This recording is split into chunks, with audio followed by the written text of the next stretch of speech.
sa isang butil ng mani mga kasimple. Ito yung binigay sa atin. Grabe. Oh, tingnan nyo, ang dami. Isang butil lang yan.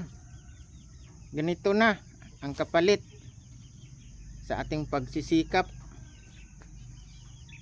Ang bait talaga ng Diyos. Grabe, ang makapangyarihan talaga ang ating Diyos.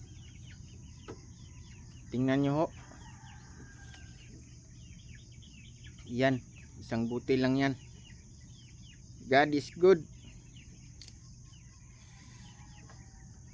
Grabe. Salamat po.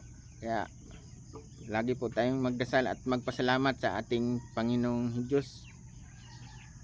Oh, siya lang makagawa ng ganito.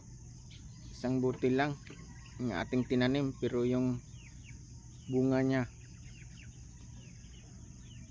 thanks God po talaga.